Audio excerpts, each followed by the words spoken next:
Welcome to Cinema on a Shelf, a podcast about movies and physical media. My name is Matt, and thank you for spending some time with me instead of watching a movie. I promise I will try to make it worth your time. And especially thank you for tuning in if you're tuning in November when this podcast goes live at first. Thank you for tuning in because November is a big month in the physical media space in the online movie community. So trying to put out an episode to be a little bit timely about a certain topic in November that a lot of collectors get down with. But this episode is going to be my second installment of the Criterion Hall of Fame. Started with the first Criterion Hall of Fame when I did the label spotlight about the Criterion Collection and inducted the first title from the Criterion Collection into what I'm calling the Criterion Hall of Fame, which was The Thin Red Line. And in this episode, I'm going to talk about two more titles that I'm going to deign to be in the Criterion Hall of Fame, at least the Cinema on a Shelf Criterion Hall of Fame. Part of the reason that I wanted to do this episode this month, as I mentioned, is that November is one of the months of the year that Barnes & Noble in the United States does their big 50% off Criterion Collection sale, which goes on for most of the month and has just started recently. And I know a lot of people have been posting their Criterion hauls that I've seen on Reddit and on YouTube. I'm sure I'll be seeing a lot more of them. It's always a fun time of year to be a physical media collector because not only do you have the Criterion sale in November, there is also Black Friday coming up in a few weeks' time. And the other thing that I've actually discovered in getting to know a few more people on social media in the physical media space is Noirvember, which is a little difficult to say for me, apparently. During the month of November, some people like to kind of theme it around watching film noir and different films that would go into that specific genre. Kind of comes right off of October being spooky season and watching scary movies in honor of Halloween. Noirvember kind of goes along in that same vein, but for film noir. So in this episode, I wanted to obviously highlight a couple of Criterion Collection discs and physical media releases that I love and that I think are absolutely worth your time to check out if you are partaking in a sale, whether it's Barnes & Noble, if it's Unobstructed View, if you're in Canada like me, or anywhere else that may be doing sales on Criterion discs this in November, or any other time if you're listening to this down the road.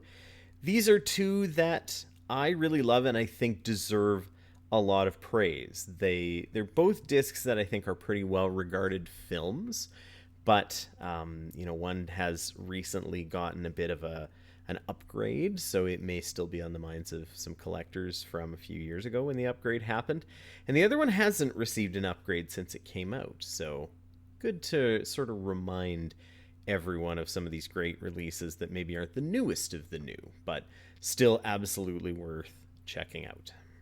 So as I've done with my first induction into the Criterion Hall of Fame, I'm going to talk a little bit about both of the releases that I am highlighting today in terms of when they were released, what formats they've come out on, a little bit about the presentation of the disc and physical media packaging itself, the picture and sound quality that you're going to get on this Criterion disc, and then taking a look and diving into the supplements and also the booklets that go with each one. And each of these releases actually has a real theme around it. And, I've talked a little bit in some of the other episodes that I've done about some physical media and how certain releases kind of tend to have a little bit of a theme, whether it's having a lot of maybe one-on-one interviews like the Flesh for Frankenstein release that Vinegar Syndrome did that I talked about on my last episode. These two releases do have some real definite themes based on the film that they're showcasing, and specifically in the supplements and how they kind of come across. So it's going to be fun to talk about because they definitely do have a specific bent that they're looking at this film with. And to start it off, in honor of Noirvember, I wanted to pick one of my favorite film noirs of all time, and one that is a release that has been out for a number of years now. In fact, looking back, it came out on into the Criterion Collection, I guess I should say, in 2011. So this is now getting up there a little bit. It's been around for some time and has not, as of yet, had an upgrade. And in 2011, it came out on both Blu-ray and DVD. And the film that I'm spotlighting here, the film noir that I'm spotlighting, is the 1955 film Kiss Me Deadly, directed by Robert Aldrich. If you are unfamiliar with this film, I don't want to do a lot of spoilering or plot synopsis type of thing in these episodes, but it is, worth talking a little bit about some of these films. Kiss Me Deadly is one I'm only going to talk about to a point because, like a lot of film noir, it's usually really good to go into it not knowing too much about the story. And this is one I would actually absolutely recommend you not read too much about, because there's a real impact in this film from seeing it for the first time. And there's some context, obviously, with the time period that it's coming out in and some of the background as to what this film actually is and what the story is based on. But we will get there a little bit. So this is a film starring Ralph Meeker and a very, very young Cloris Leachman. It's actually the first film she ever appeared in. And Ralph Meeker playing the main role of Mike Hammer, who, if you feel like you've heard that name before, it's because Kiss Me Deadly is based on a pulp novel written by American writer Mickey Spillane. He has done a whole bunch of different novels in the, in that sort of pulp fiction, hard-boiled, private detective crime, drama type of thing. And Mike Hammer is a recurring character that he revisited again and again and again. And there's been a few different films in the Mike Hammer series. It does seem a little bit like Kiss Me Deadly is the most well-regarded of the Mike Hammer films by a long shot. There is also was quite a famous TV show called Mike Hammer that Stacy Keach was the actor playing Mike Hammer in that more sort of serialized TV show style. That may be how a lot of people of a certain era, it was kind of in I believe the late 70s and going into the 80s, that the Mike Hammer series was going on. The interesting thing about the film The Girl Hunters is actually there's a version of it that Mickey Spillane himself plays Mike Hammer. He is the actor, which he sounded like he was a bit of a fish out of water, but apparently he did quite a good job with it. So might be interested to check that out sometime. I might have to keep my eye on Turner Classic Movies or something like that to see if it's going to be on. Now, Robert Aldrich is a pretty interesting director to be doing a film like this. He's done a lot of different styles of films. He's probably most well known for some of the films he made after this. The Longest Yard, Whatever Happened to Baby Jane, and The Dirty Dozen were all made after this film. And he did have some time as an assistant director under a few, really prominent old master directors of Hollywood.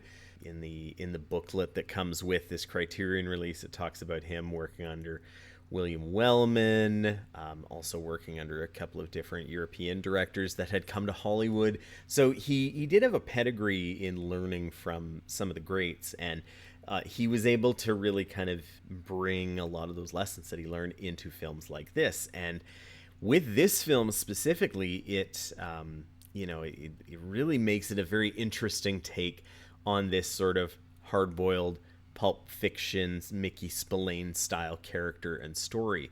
Because at this point in time, film noir had been around for about a decade and a half. It would have started in the early 40s. And by the time 1955 had come around, it was a little played out as a genre. A lot of directors would kind of fall into the same styles, the same influences, the same tropes. And Kiss Me Deadly really does take a lot of these tropes to a real extreme at times. Some of the content, as far as the makeup of the character Mike Hammer, he is not a tremendously nice person. He's a difficult person to root for, which is interesting when he's the main character of your story.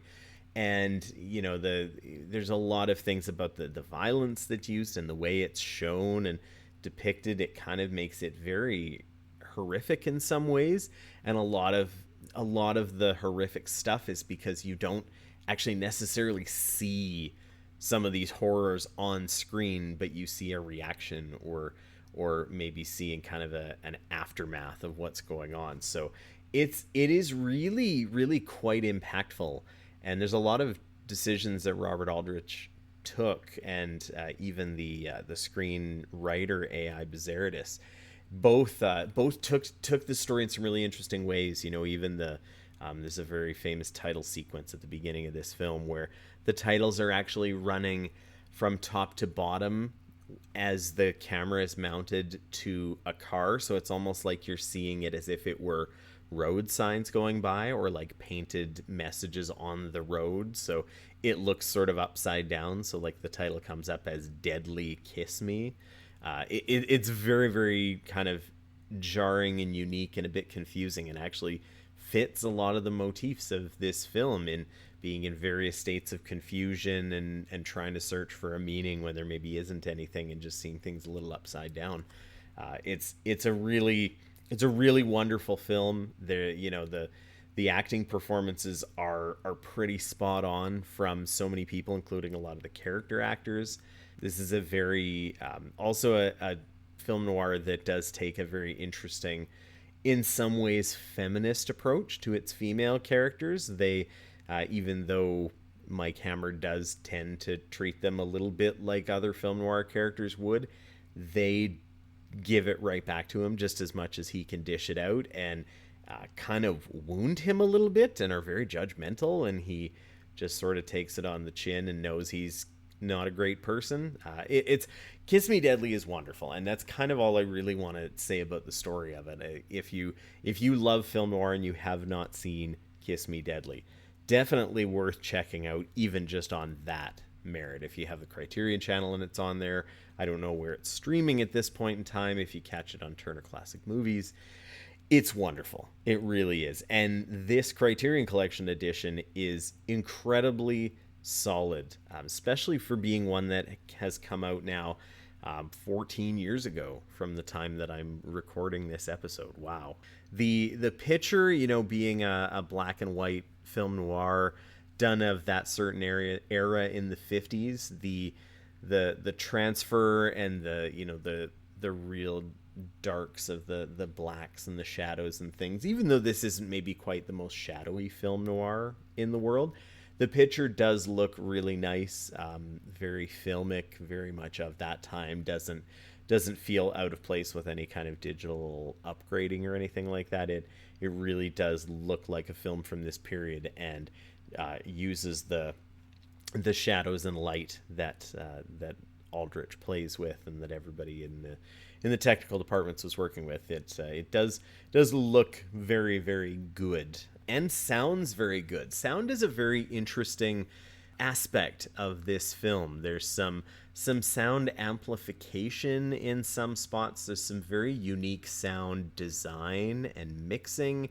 and certain choices that go with the sound, whether it's Mike Hammer hearing voices in his head or reflecting on something he'd heard previously, to some very unique sound effects in certain areas. And the sound and the way that it is done in the Blu-ray release, which is the version that I have, it does sound excellent. So it really fits the film well, and does make the real kind of impact in spots that it's supposed to have, that it's designed to have. I mentioned early on that both the releases I'm talking about today really have like an angle that they're looking at their film with in terms of the supplements. And with Kiss Me Deadly, the supplements that go into this film really take a look at the push and pull that went on between Mickey Spillane in the original novel and creation that he put together, and the film that came out of the script from A.I. Bazaridis and Robert Aldrich directing, and all of the actors and everybody that brought it to life. Sometimes when you're watching a film based on a novel or another piece of literature, that you can see it go one of two ways. Essentially, you can have it be, where you're being very faithful to the novel or to the literature, or you kind of take and cherry pick what you want and throw out the rest and create it more for a film, which can work really well, honestly, because not all books are made to be filmed or easy to film or make for an interesting film. And this film is really interesting because it really does take the original text and does away with a lot of it, I guess. I haven't read the original novel. I haven't read any Mickey Spillane, actually. It's not necessarily my type of thing to go back and do this sort of pulp novel stuff. But Mickey Spillane's novels are a very specific type of character, of story, easy reads, but also, having a lot of violence and murder and sex and things that would sort of appeal to a certain kind of reader in the post-war era. And this is just prior to James Bond, so it's sort of the grittier, before James Bond, less refined kind of thing, more shadowy and American. And in Mickey Spillane stuff, a lot of time he was very patriotic. He fought in World War II, and when he came back, really, his patriotism for his country he really upheld.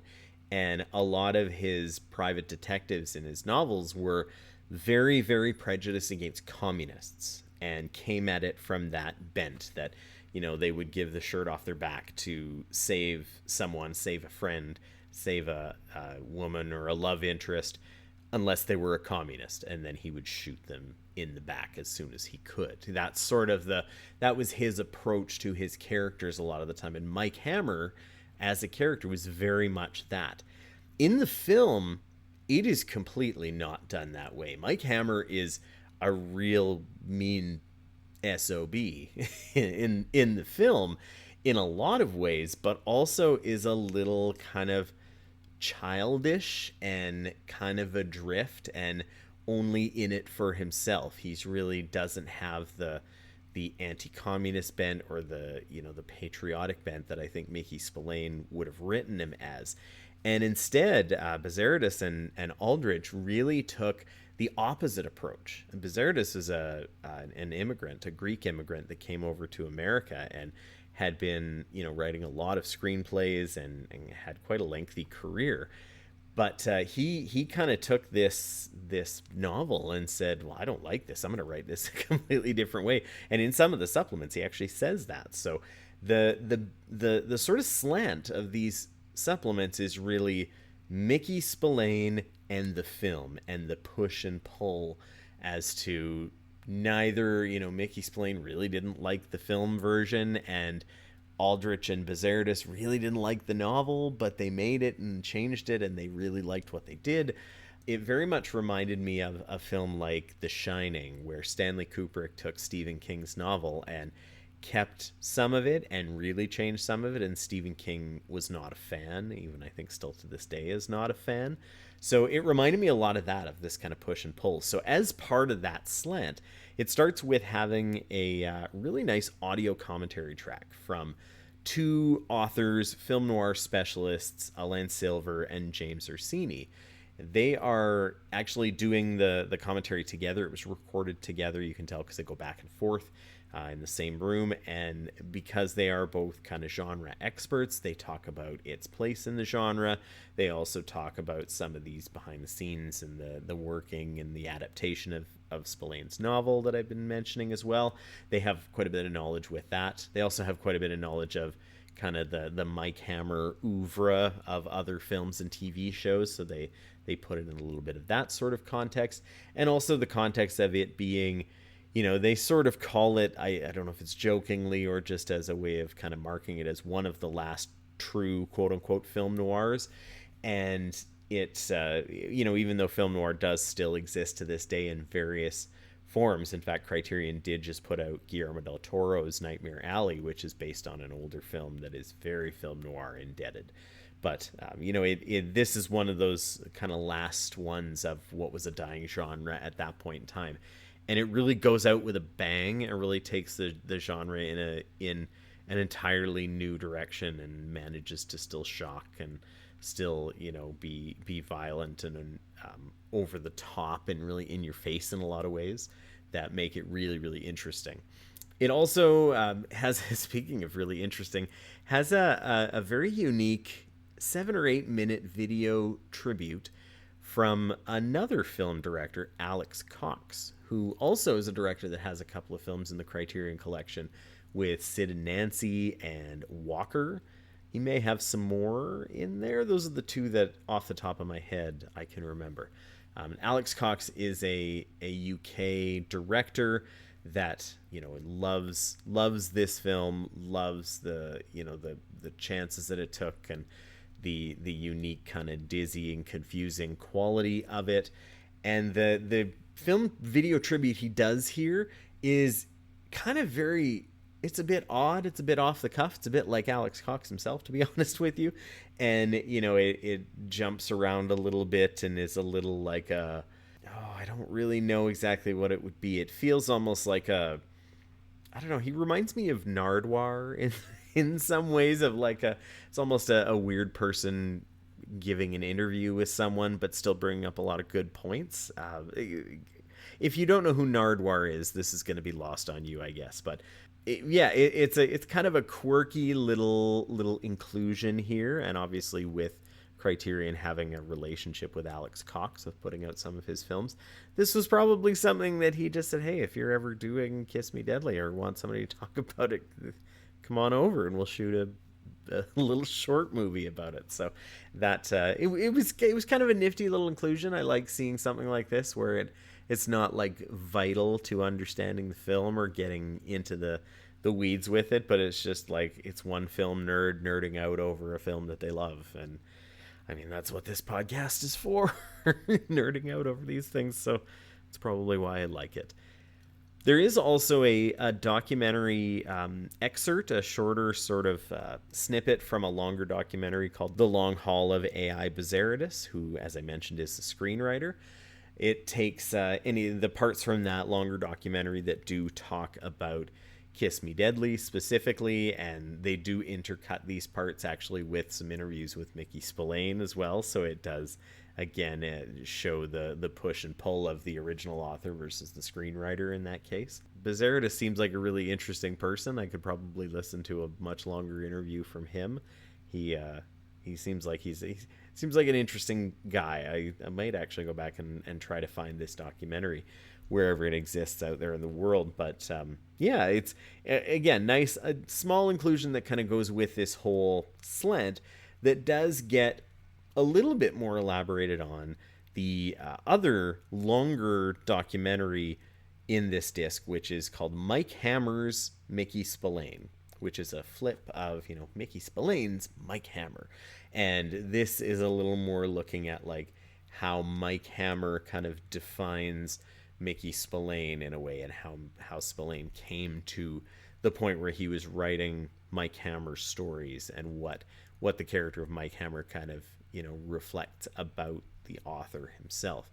There's a lot of interviews in this one, a lot of people that are either longtime fans or genre experts or people that worked with Mickey Spillane at different times, and also several different interviews with Mickey Spillane himself. So these archival interviews that are kind of woven together as this documentary really looks specifically at Mike Hammer, and obviously does have a little bit more of a focus on Kiss Me Deadly, even though they do jump around and talk about a lot of his different stories and other ones that were also made into films that were maybe less successful as films, even though if you ask Spillane, clearly he didn't like the Kiss Me Deadly that came out either.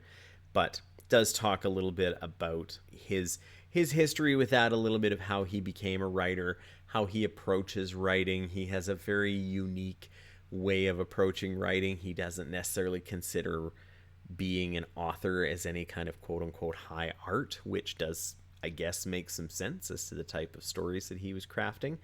And yeah, really interesting watch. There's a little bit of like an addendum to it. I guess this documentary isn't the original documentary in full. I'm not sure why it was edited down for this version. Maybe some copyrighted material in it potentially, but there is a little addendum to it, sort of filling in maybe some of the gaps that were had to be cut out for the release. But really a nice documentary that does again look at this real push and pull between the original author and what ended up on film, and how, you know, both can be good and people can enjoy both, even though they are very, very different. And very clearly, you know, they don't necessarily love each other's version, but clearly Kiss Me Deadly was a wildly popular, one of Mickey Spillane's most popular novels, and Kiss Me Deadly to this day is one of the most well-regarded film noirs of all time. So I think they're both coming out winners here. The other supplements that are available here are a little bit shorter. There's one that is kind of a location video about some of the Los Angeles locations, specifically in the area of Bunker Hill, where a lot of the location shoot, aspects, they were doing these in real apartment buildings or a real, mechanics shop, and the Hollywood Athletic Club is in there, as well as a lot of real locations in this film, along with some sets. And they do a little bit of a show of what those locations look like in 2010, 2011 when they were putting these together. And some of them look very, very different. Some of them look very much the same when you go side by side. So kind of interesting to do that. I really haven't ever been to these parts of Los Angeles. In fact, I haven't really been to Los Angeles since I was a child, going to Disneyland. So it's kind of unique to see these because I don't really have a personal frame of reference for what these parts of LA look like. One of the more interesting inclusions in the supplements here, even though it is insanely short, is the altered ending to this film. So the story that goes with this film, and I'm not going to talk about the ending specifically, you're going to have to watch the movie for that, but this film is one in a long line of classic Hollywood films that was produced and essentially recut by the studio for its release against the wishes of the filmmaker. And Robert Aldrich shot a, longer sequence than what ended up in the finished movie in 1955. And it existed in that way for a really long period of time until sometime in the 90s when I guess reels of Robert Aldrich's full cut of the ending did exist, but they were never really widely available or released in this way. And in the 1990s, with home video releases, these were sort of unearthed and discovered and wanted to be shown and included, because Robert Aldrich's original ending is absolutely epic. And I still can't actually fathom how the studio thought releasing the version that they did was better in any way. And again, if you go and watch this film or revisit this film, I'm sure you would agree that it's like, wow, that's what they chose to do it on. So they do show the altered version of the ending that was originally released.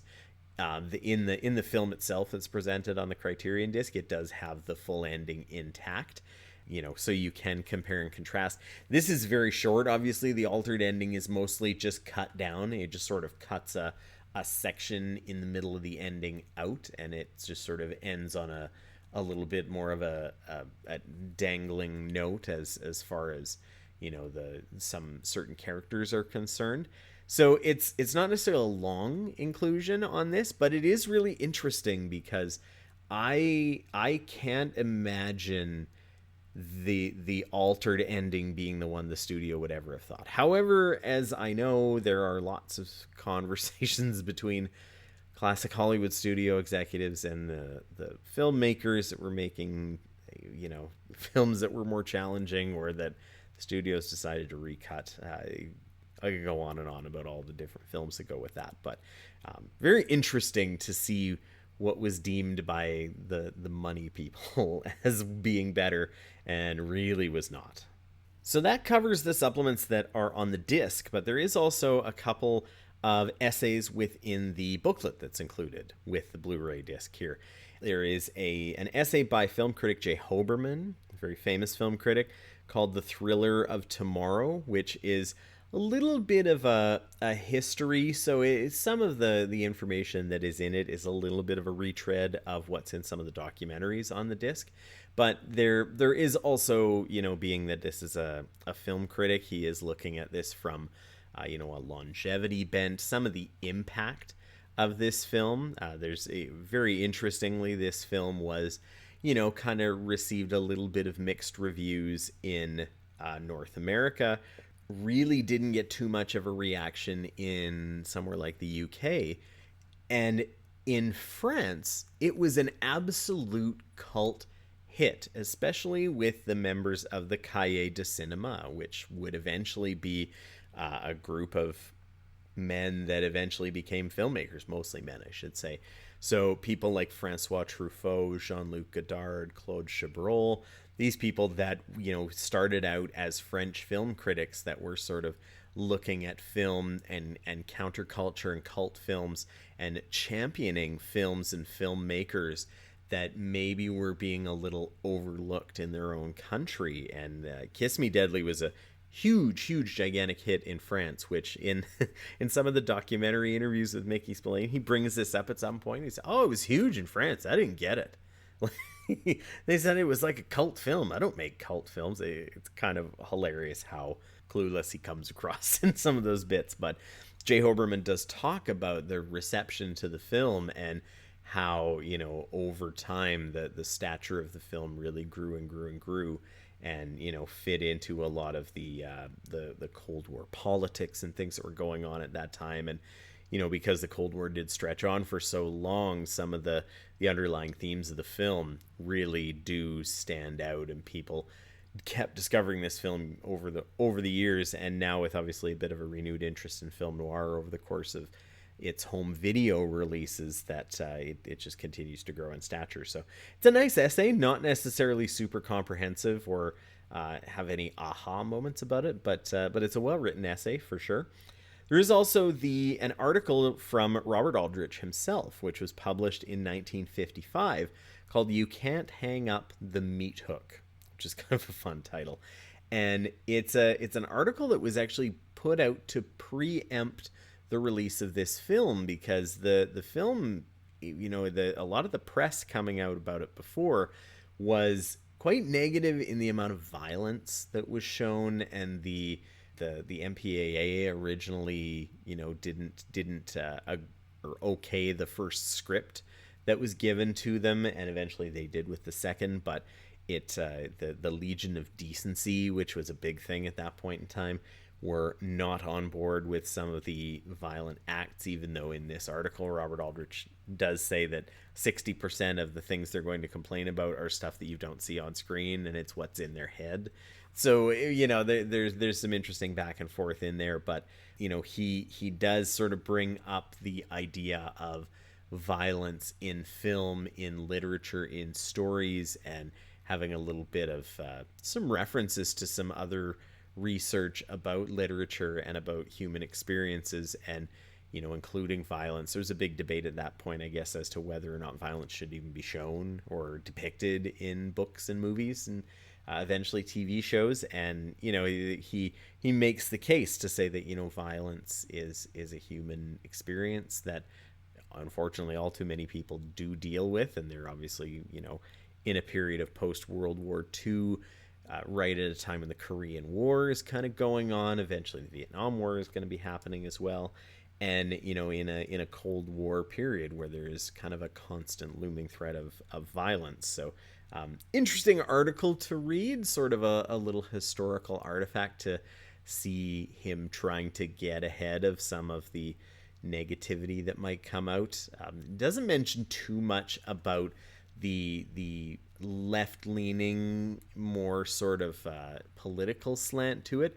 Being that this is the mid 50s, this is also right in the time of the the Red Scare, and obviously the McCarthyism wave in the United States, and people in Hollywood being interrogated to name names and other members of the Communist Party. And this film really kind of shows its true colors in a lot of the subtext, but I guess skated by enough that neither Bizarridus or Aldrich were ever on the Hollywood blacklist, even though a film like this does kind of make their intentions known, I would guess. But yeah, it's the booklet for this release for Kiss Me Deadly is really quite nice. It's not super long, but again does have a nice little bit of context for this film and this idea of the real yin and yang and push and pull between the original source material and what the film became itself.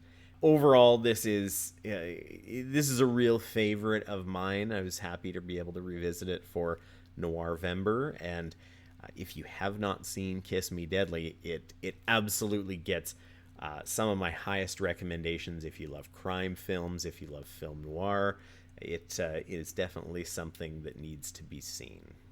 In a bit of a seismic shift in tone, we're going from a film noir, gritty, violent, unflinching, to a I won't say lighthearted film, because I don't know that I would necessarily consider this film lighthearted, but most definitely different in genre, in approach, in characterization, but no less classic in its own right. And that is the 1948 classic British film The Red Shoes, directed by Michael Powell and Emmerich Pressburger, aka The Archers, as their production company was known for many, many years in Britain. This is a long-time Criterion release. This is one of the original Criterion DVDs when they first had their very first style of packaging, with the black bar on the top of the case artwork with the spaced out letters, like the very first releases that they had, even before they did the ones where it's like more spaced out to the right. This is originally came out on DVD from Criterion in 1999, and I actually had that original DVD. It was one of the first maybe 5 or 6 Criterions that I ever bought when I was in university, and I kind of discovered Powell and Pressburger films because of the Criterion collection. Both this one and another film, Black Narcissus, that's one of my favorite films of all time, I discovered because they were both on wonderful Criterion collection editions. The version I watched, and the one that I kind of will talk about today, is not that version. I don't have the original version on DVD anymore, because Criterion did do a big re-release for the restoration of the film that came out in 2009 in theaters, debuted at the Cannes Film Festival, and went around the world. And then in 2010, Criterion did their re-release on Blu-ray and DVD.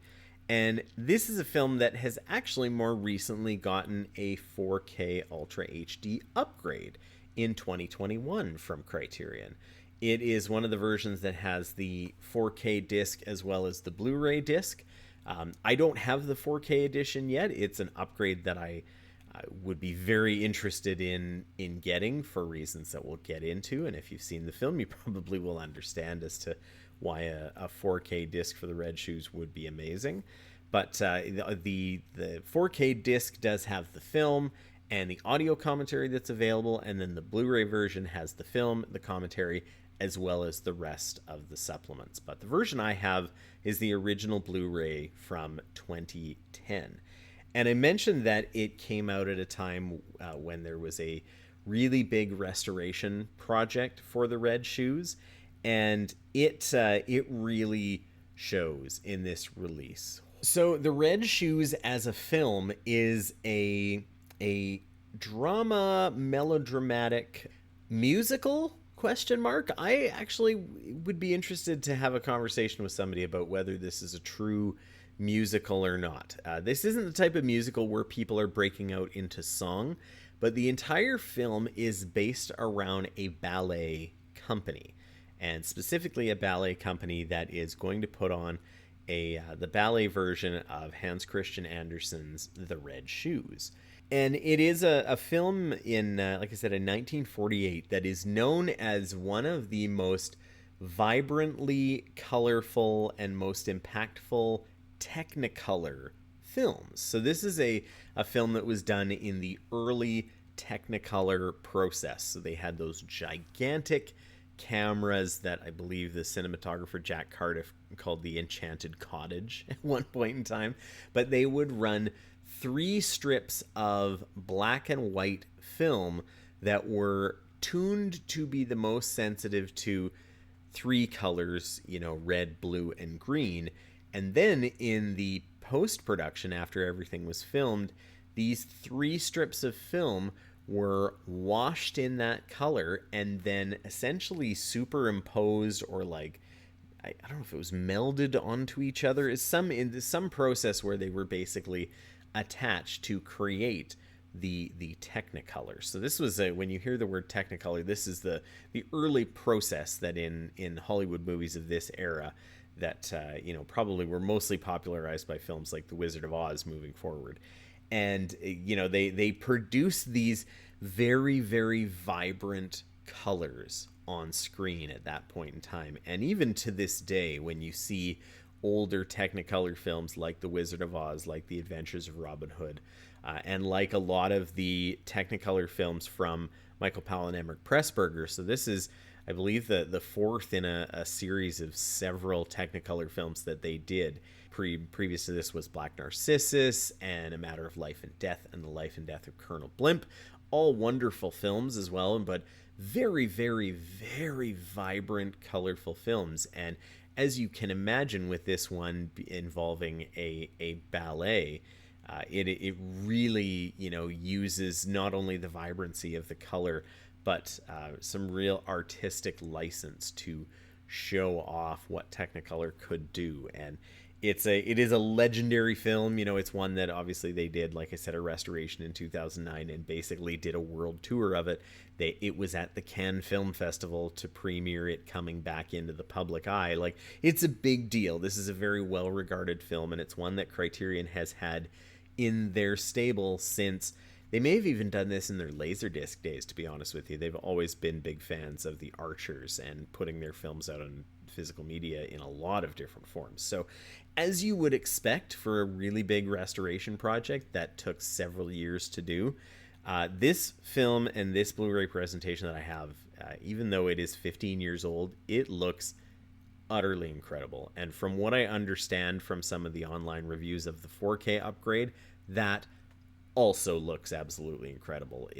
It really is wonderful. They do have, I'll talk about it in the supplements, but a little bit of a restoration demonstration that really does show just what an upgrade it was, and in the kind of disrepair and some of the mold damage and warping that was happening, which tended to let the colors bleed on that like 3-strip Technicolor process. It's pretty remarkable what they were able to do. It was a digital restoration because a lot of the early film elements were they weren't really able to restore it in a way that wasn't digital because some of the film warping, and that 3-strip Technicolor process made it infinitely more difficult. However, the film does not look synthetically upgraded in any way. In fact, they talk a little bit about it of going, we digitally upgraded it and then went back to making it look like the film that it was afterwards. So they really took some wonderful care in this restoration. And sound-wise, the film also sounds wonderful. Obviously, with a ballet, you're hearing a lot of classical music, you're hearing a lot of orchestral music, and those flourishes are really very impactful and very, very clear, as they would need to be in a film that is talking about ballet, talking about dance, talking about a dance being synchronized to music. And one of the main characters of the film is the composer and the writer of the music, who eventually does fall in love with the main dancer, Moira Shearer. So, the music is a really big part of this film just as much as the dancing is. There's also a very famous scene in this film, sequence, I guess you would say, not just one scene. It is an extended, I believe, 17 or 18 minute scene where you actually see the staged ballet of the Red Shoes. And instead of it being just something you see as a stage performance, it starts out that way, but then it is really filmed as if you are within the world of the Hans Christian Andersen tale. And the stage melts away, and it's almost like you're really feeling it from the perspective of the character of Vicky, Moira Shearer, who is the main dancer in this show, but also the main character in the film. And it really is the kind of showcase that I'm sure every cinematographer and set designer and costume designer and production designer absolutely dreams about. And the production designer is somebody that worked with Powell and Pressburger a number of times, which is a man by the name of Hein Heckroth, who is a painter by trade. He always saw himself as a painter, and they talk about that in the supplements. And he, took real pains to storyboard these sequences out. But instead of storyboarding them in a traditional way, he would almost do the Akira Kurosawa thing and do them as paintings, like oil paintings on paper kind of thing. He's a wonderful painter, and you can tell that so much of this ballet sequence is inspired by his own artwork. And that was what he did a lot of work with on a lot of the previous Powell and Pressburger films he was on. This is the first time he had done a full-on production design for an entire film. Previously, he was doing a lot of the set paintings, and for a film like Black Narcissus, the set paintings are absolutely incredible, and it adds a huge amount of depth to the setting and the atmosphere that the entire film had. And with this film, he got to not only be the person that did these paintings for backgrounds, but really design the entire film from front to back. And he was really able to kind of let his painterly touches flourish. And he won an Academy Award for Best Production Design for this film, which is really not a surprise. If you've seen it or if you're seeing it for the first time, it is absolutely sumptuous and vibrant. Even at the points where the colors are muted, the production and the set dressing and everything is not muted in any way, shape, or form. It is really, it's just an absolute masterclass of that sort of thing.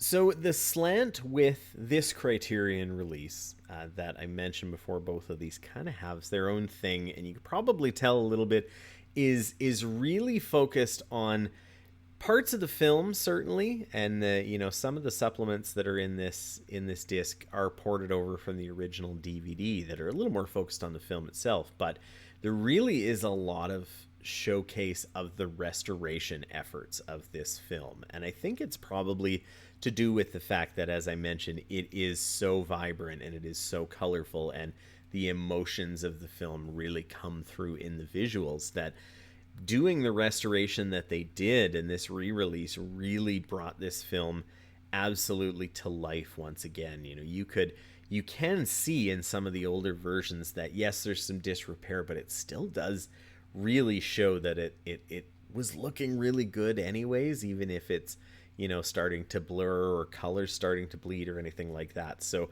I mentioned they show a restoration demonstration. So it's actually introduced by Martin Scorsese, who is very famously a large fan of Michael Powell and Emmerich Pressburger and all of the films they did together. In fact, he put out a documentary last year called Made in England, which is absolutely wonderful, and it is about Michael Powell and Emmerich Pressburger and their work together. He's a huge fan. His longtime editor, Thelma Schoonmaker, her full name is Thelma Schoonmaker Powell because she is the former widow of Michael Powell, and they share a real love of those films, and a lot of other filmmakers in sort of Martin Scorsese's era, like Steven Spielberg and Francis Ford Coppola, all really, really love Powell and Pressburger. So hearing him on this restoration demonstration, you can really hear the affection he has for it. He was involved with funding some of the restoration efforts that were taken under by the UCLA Film and Television Archive, and his group, the Film Foundation, was part of the group that raised money to actually bring this multi-year restoration to life. And it really just shows how amazing the upgrade of this film is. And I had the old DVD and it looked pretty good there, but this is very clearly an entire step up from what was put on before. There is some stuff I mentioned from the previous DVD, and one of them is the commentary track. So this is a commentary track with historian Ian Christie, and it's a little more of what I would call the quote-unquote old school commentary track. So this is one of those where it's almost like Ian Christie playing as the host of almost like a documentary where there's a bunch of other interviews, except this is an audio commentary that goes with the film. So Christie will sort of jump in at different spots, and then there are inserts and clips from interviews from a whole bunch of different people involved with this film. So there's interviews with Marius Goring, who plays the composer Julian in the film, Moira Shearer, who plays the dancer Vicky Page in the film. Moira Shearer is actually very interesting and has some very unique insight to this film, because this was kind of her first film. She was a legitimate ballet dancer before this in, a company in London, and really had a promising career coming up for her in ballet. And she was actually quite reluctant to do this film because she thought it would take away from her career in ballet, which it eventually did. But she had a very long career as an actress. She was kind of a natural as far as being in front of the camera went. And it also led to an absolute amount of authenticity to the film, because it's actually her dancing. She's incredibly talented, or was an incredibly talented ballet dancer, and every bit of choreography and things that she's doing in the film is really her. There was no body doubles or anything like that. And there was also a lot of other actual legitimate ballet dancers that were part of this film, whether it was in the cast or in the choreography aspect of things. So there's a real authenticity to the ballet in this film that really comes through, and that really starts with Moira Shearer in the lead role. There are also interview clips on this audio commentary from the legendary cinematographer Jack Cardiff, who I think a lot of people refer to as one of, if not the best Technicolor cinematographer of all time. He obviously worked with Powell and Pressburger on all of their color cinematography, and even some of the black and white. And he did go on to have a career as a film director himself later on down the road. Martin Scorsese also jumps in with some interview clips on the commentary, and the film composer Brian Easdale also does jump in with some insights as well. These commentaries I do enjoy listening to them. They are definitely a little bit dated in the styling of it, rather than it being getting everybody in a room together to record a commentary, which is kind of what mostly happens these days with commentaries. If it's done well, this style can be really, really good, really informative, and they ported it from the original DVD for a reason. It is quite good, really informative, does bring up some really unique aspects that each of these people can bring in. And obviously we have somebody that's an appreciator, we have a composer, we have a cinematographer, we have two of the actors, so and then Ian Christie, who's a film historian himself. So a lot of bases that are covered in this commentary, which is really quite nice to listen to. This isn't the only audio excerpt or audio supplement that's included with this disc, because there is also a couple of different audio tracks from actor Jeremy Irons. And he certainly was not in the original movie. Jeremy Irons was not alive in 1948, I don't believe. But he reads a few passages from the film novelization as well as the original Hans Christian Andersen fairy tale. And the novelization exists on its own on the disc, so you can just play it and listen to it as if it were sort of I guess, an audiobook excerpt from these parts of the novel. The original fairy tale bit is also something that can be accessed and listened to as part of another section of the supplements, which is the Red Shoes Sketches. This is an animated film that was put together by the filmmakers from the painted storyboards that I mentioned that Hein Heckroth put together. And it kind of goes through not the entire film, but the entire Red Shoes ballet sequence. So that 15, 16, 17 minute section where it shows his drawings, and you hear the music from the Red Shoes ballet in there. You can also have a toggle on the disc where you can have like not quite a picture-in-picture, but more of a side-by-side comparison of having the Red Shoes Sketches animated sequence on the one side, and then the actual scene playing to the right of it, so you can sort of see the comparison, which is really, really nifty. It actually is lovely how accurate Jack Cardiff's cinematography and a lot of the other production design is to Heckroth's original paintings that went with it.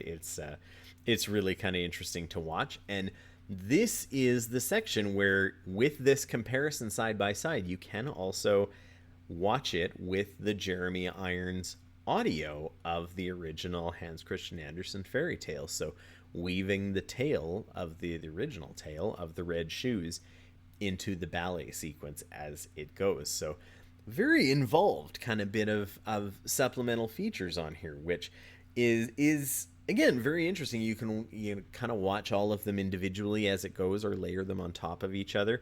It's a nice touch. Jeremy Irons has a wonderful voice. If you've ever heard him in a film acting or voice acting in an animated movie, he very famously voiced the character of Scar in the original Lion King 1994 animated film. He's a very, very recognizable voice, certainly, and a very recognizable accent as well, which plays perfectly into this being a British film. So very nice inclusion. Not necessarily, again, one that adds a whole bunch of depth, but does add a really nice experience when it's paired with the Red Shoe Sketches animated film. There is also a documentary about the film called The Profile of the Red Shoes, which is a little bit more of an archival documentary. It was filmed in 2000, so not quite in the time of the restoration that was happening, but a little bit of I believe more of a British TV program that was shown at some time. So it takes a look, obviously, at Powell and Pressburger and leading up to the Red Shoes, and some of the back and forth of getting the film made and financed by the J. Arthur Rank Group, and some of the reception in Britain, which actually was not really great originally. It was kind of barely given a release. Arthur Rank didn't really like it, and it didn't even really have an actual release poster for it in Britain, which is a bit crazy. And it was a much bigger hit in the United States because it was picked up by some independent theaters in New York, which showed it, I think, for 2 years running, they said. And obviously it was nominated for several Academy Awards and won 2 different Academy Awards for films in 1948. So it's kind of had a long history of being a pretty legendary film, but for kind of some interesting reasons, sputtered out of the gate in its home country in the UK, which is really quite interesting. But nice little documentary, again, carries a little bit of some of the production side, and this is a little more focused on the film rather than the restoration, so it does provide a nice little extra angle to it from some of the rest of the features, one of which is an interview with Thelma Schoonmaker Powell. And this was an interview that actually took place during the Cannes Film Festival in 2009, when the restoration was first showed. I think it was maybe the day after. Thelma mentions about seeing the film for the first time in the restoration in a theater screen the day before the interview takes place. So it's a relatively short interview, but does cover Powell and Pressburger, obviously her marriage to Michael Powell a little bit, and the admiration she had for his films, and a little bit of the craft of what went into the film. Obviously, with her being a film editor, she does have a unique perspective on some of the behind the scenes and the craft that went into it. There's also a little bit of talk in the interview about the production company of the Archers. So a lot of the people, Heckroth and Jack Cardiff and Powell and Pressburger, even a lot of the actors, Marius Goring, Anton Walbrook, who plays the ballet impresario Lermontov. He was in The Life and Death of Colonel Blimp, and did go on to be in more Powell and Pressburger films after this. So they kind of had a bit of a company of workers and professionals and actors that they would go to again and again. And she talks a little bit about that, and also a little bit about some of her work with Martin Scorsese, because she is essentially and has been Martin Scorsese's go-to editor for most of his films for his entire career. So she has a very unique perspective on that, and she's always a very engaging interview. Anytime I've seen an interview with Thelma, she's always very well spoken, has a wonderful sense of film history. In fact, in this interview, she talks about how in her editing room that she'll be working on whatever film she's working on, she always tends to have a TV on the wall just constantly playing TCM.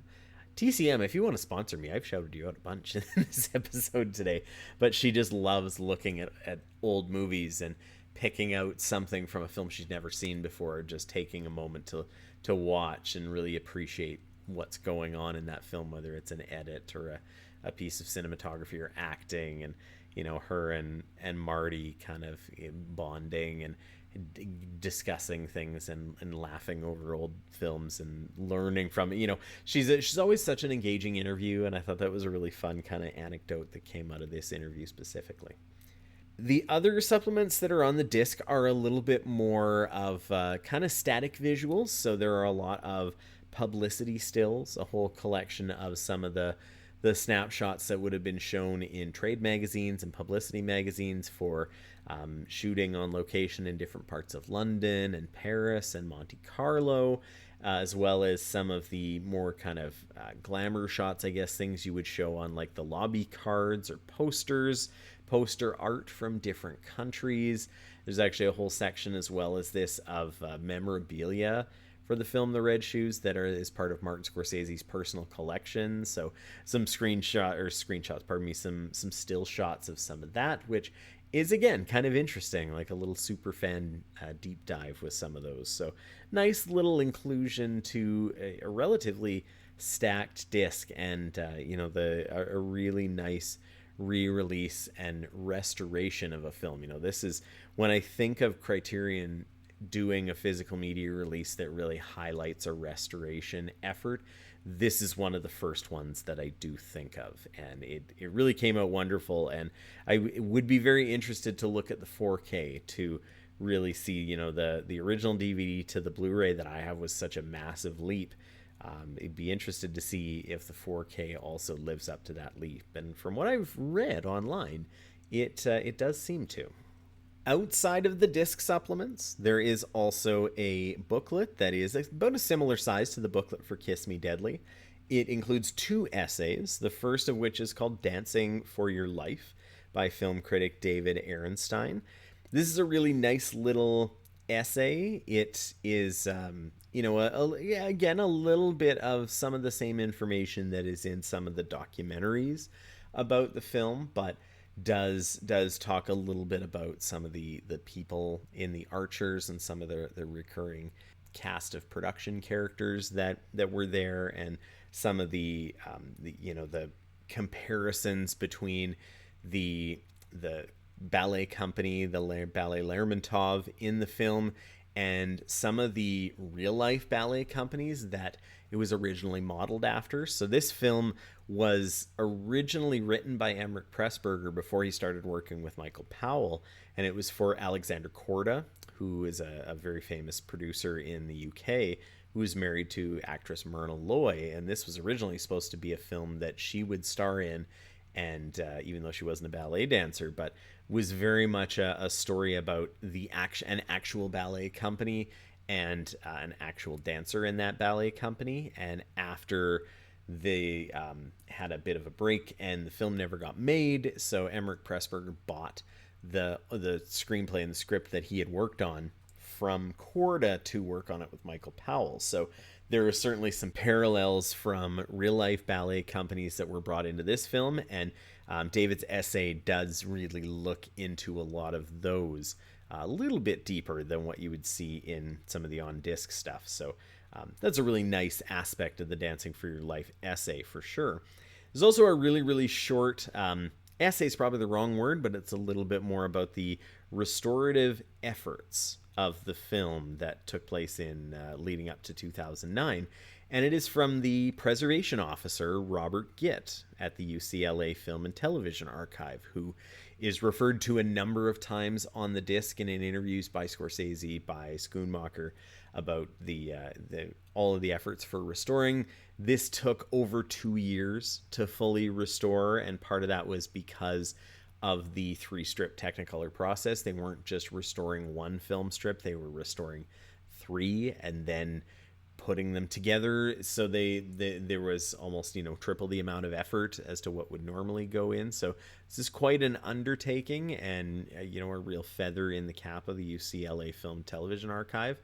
And having Robert Gitt kind of talk a little bit about what went into that was really interesting. It's film preservation and restoration is something that anytime I see supplements on a physical media disc or even read about is really kind of fascinating to me, because it's a bit like a foreign language in a lot of ways, where just what they're doing with, these old nitrate film prints or celluloid or things in various stages of degradation and damage, and how they're able to restore them is frankly pretty amazing to me. And I always love to read about that and see that on physical media releases that I have. So it was really nice to see that directly from him, and it's clearly a project that was a large passion for everybody that was involved. And obviously the efforts that came out of it look absolutely stunning, and now have the prestigious honor of being in the Cinema on a Shelf Criterion Hall of Fame, along with Kiss Me Deadly and The Thin Red Line. So if you're looking for a couple of Criterion films to potentially check out as part of your Barnes & Noble sales haul in November, or even just down the road if you're looking for something new, or if maybe you've seen either of these films but don't have them on physical media yet, I guess consider this episode as about as high a recommendation as I could possibly give to check these versions out. They are both wonderful, both give some really unique insight to each of the films in their own way. And, even if you have not seen either of these, if any of the descriptions of either of them sound at all remotely interesting to you, please go check them out, even if it's a blind buy watch. They're absolutely wonderful. Both essential viewing in their own genres, and really just for cinephiles. I think both films are really, really kind of something that everybody should watch, because I think there's something in each of them that can really be appreciated, even though they are very, very different in the style of film that they are. And speaking of the, Criterion sale that is currently going on and other Black Friday sales coming up, I want to take some time in my next episode to do a little bit of a discussion about physical media sales and how we as collectors interact with sales, maybe a bit of how I myself think of these sales, because this is certainly not the only time of a year where sales will be going on. And, I think it's always good to evaluate what we do in these sorts of things. This is an expensive hobby that we're all in, and I think it's important to unpack some of those things. So on my next episode, we're going to talk a little bit about sales, hopefully just in time before any Black Friday sales are going on this year. But if you've listened all the way through this episode, thank you very much for staying with me. My name is Matt, and we'll see you next time on Cinema on a Shelf. Take care.